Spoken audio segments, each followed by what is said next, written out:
The Bridge of Two Lamps. Every evening, Meera and Aro placed two little lamps on the old wooden bridge at dusk, one for Ma, one for Baba. The sky would turn a soft shade of purple, and the river below reflected the faint glow of the clay lamps. It had been 1 year since the accident, and since then they had leaned on each other, even when they didn't always agree. Tonight, something was different. The lamps flickered, and so did the light between their hearts. The next morning, the sun peeked in through their small window. Meera was already awake, cooking, sweeping the floor, and getting Aura ready for school. Her eyes looked tight, and her hands moved with the routine of someone far older than 15. She had become a mother too early. She gave up school, sold handmade baskets in the market. Ara still went to class, but I miss Ma, Ara whispered, looking out the window. I miss her too, Meera said, packing his lunch with quiet strength. But inside, both of them were hurting in different ways. One afternoon, Arav came home much later than usual. His clothes were muddy, his books were torn, and his face looked distant. Where were you? Meera shouted, her voice trembling with worry and frustration. Arav yelled back, I hate this house. I hate this life. Meera slammed her hand on the table. I gave up everything for you.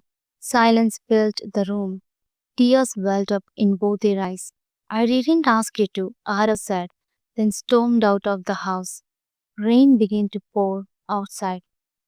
As Arav ran through the dark streets to the bridge, Meera collapsed onto her back. Arav sat on the bridge, knees hugged to his chest, his school bag by his side. His small lamp, which he usually lit, remained dark tonight. He remembered something Baba once said. A lamp can light another without losing its own light. Suddenly thunder roared. The river below rose rapidly. Meera wasn't with him. Back at home, she had just realized he was missing. Her eyes scanned through the room. Only one lamp was left. She knew where he would gone. Without hesitation, she grabbed her shovel and rushed into the storm. She found him just in time. Ara was sleeping near the edge of the bridge. Meera pulled him back with all her strength. They fell to the wooden floor, soaked, shivering, but safe. I'm sorry, Ara whispered, voice cracking.